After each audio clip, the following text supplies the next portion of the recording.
Can we meet you, sir? My name is George Onafowokan. I'm the MD CEO of Coleman Wires and Cables.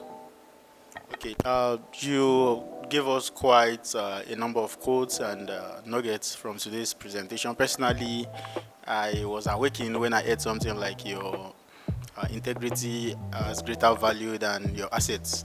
So I would typically want you to expand on this for our audience. Um, for me, what I mean is that your integrity and character actually has greater weight than your land and building and assets that are physical.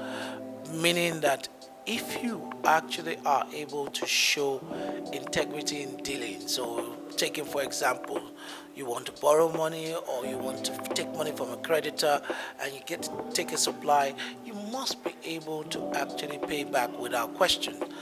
The major advantage of that is that every time you're paying back and being able, you're creating, de-risking yourself, and that gives you the power and the impetus to actually show that your integrity is actually holding water, it's carrying its weight, it's actually giving you the credit that you didn't pay any interest for, it's giving credit from your supplier that you didn't pay anything, it's building your business because you've just added more working capital to your business without paying any money. And that is how you build a business. The integrity factor of your character is displayed well when you're able to trade and leverage on that integrity. Okay, so you're saying integrity is like an indirect collateral for credits for manufacturing businesses? For any business, it doesn't even matter whether you're manufacturing, whether you're trading, whether you're manufacturing. Integrity is a big part of how we trade in this part of the world. It's how well I know you and how well I can entrust you with my money or my assets that I believe in. So it's the same way of someone vouching for you, because when they vouch for you, it's because they've actually had transactions with you and they believe and trust your integrity would always hold water. And that is the reason why they will vouch and say, I'm referencing that customer, I'm referencing him or her based on the experiences I've had with them. And that's why it's its weight in gold, really. Right. On a final note, sir, there is a particular syndrome ravaging Nigeria at the moment, and that's the Japa syndrome. How do you think it would affect the youth? I mean, they are willing and exciting, enthusiastic about coming into the manufacturing industry.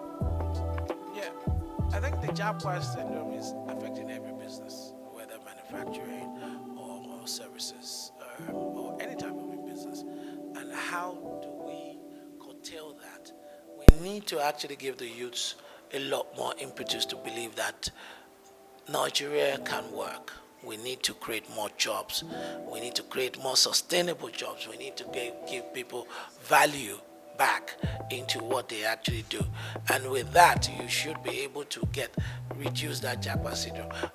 For now, I don't see anything anybody can do about it than to try and keep retraining those that are here and keep improving. But it is not only the job of the private sector, it's also the job of the government to actually create jobs that the youths and create the enabling factor. It really is not more. The government, I don't believe government should be into business. I believe the private sector can drive business. Well, but the government must create the enabling factors.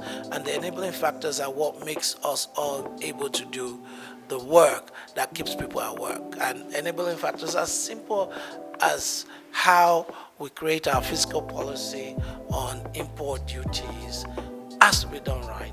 A lot of things have to be done right by them for the enabling factors to enable businesses to actually do the right thing for their staff and create the jobs and create stable and sustainable salaries for everybody. Okay, so I actually wanted to touch on policy formulation, but obviously you've done a good job talking about that. So thank you so much for coming to the interview. Thank you very much for having me.